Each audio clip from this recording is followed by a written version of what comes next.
Hi everyone, this is Heidi, and today we are talking about how everyone has different fears, whether it's in nature itself or just in life in general. How some people are afraid of spiders, or some people are really afraid of heights. Other people are really afraid to walk through the woods in the dark at night. Some people are afraid of meeting new people in social situations. So we each have these different fears or anxieties or ways that we're uncomfortable in life, ways that we maybe usually try to avoid because it's so uncomfortable. So this week we're going to take a look at those things, and we're going to try to be a little bit more brave than we normally would be, just a little bit. Um, so I have a confession to make. I am ridiculously afraid of creatures with beady eyes. So I'm really scared of mice, of toads, frogs, lizards, things like the skink that lives in this wood pile here. Um, yeah, and it's just something that I can't help but be startled and probably scream and try to avoid, right? It's something I really need to work on. So that's why we're taking a look at this week. Um, I'll share a little story, one little story about my encounter with a toad. I used to live in Minneapolis in the city, and I lived on this third floor apartment, and I had all these houseplants that my mom had been looking after out here in the country, outside on her patio. And so I picked them up one night and I drove them in my car all the way to the city, and I brought them up 3 flights of stairs. And then the very next morning I walked into my kitchen, um, and there was this huge toad sitting in my cat's water dish. It was like as big as my hand. And he was just sitting there very calmly, enjoying the water in the water dish, staring at me, of course, with his beady eyes. So I'm very sure I screamed and then panicked and tried to figure out what am I going to do about this toad in my apartment. So I called my dad, and I asked him if he'd drive an hour into the city to help me, and of course he said no, as he should have, and I was left to figure it out by myself. So I was brainstorming, how could I do this without touching the toad, right?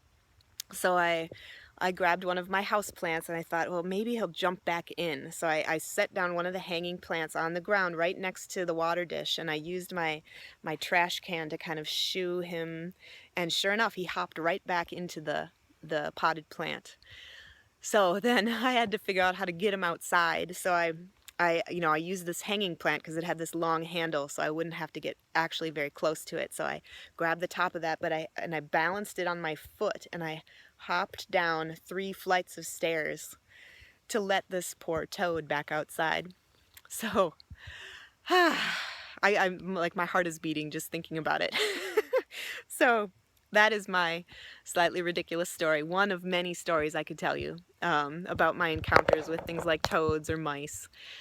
So yeah, so the assignment this week is to be a little bit more brave than you normally would, and also we're going to be doing a little bit of research so that we can distinguish. Toads are not actually dangerous. Neither are mice, really. But there are some hazards that we do want to be aware of when we're out in nature. There are some things that we want to be aware of. So I'm going to have you do some research this week to look up, like, okay, are there any poisonous spiders that live in your area, and what are they? Are there any poisonous snakes that live in your area? What would you do if you ran into a bear in the woods? What would you do if you got lost in the woods? So to think through some of these things, some of these hazards to be aware of, so that we can distinguish, like, yeah, if you ran into a poisonous spider, that is something that you want to have a healthy sense of fear about, versus like being afraid of a daddy longlegs, in contrast, because a daddy longlegs is harmless to humans. It can't hurt you at all.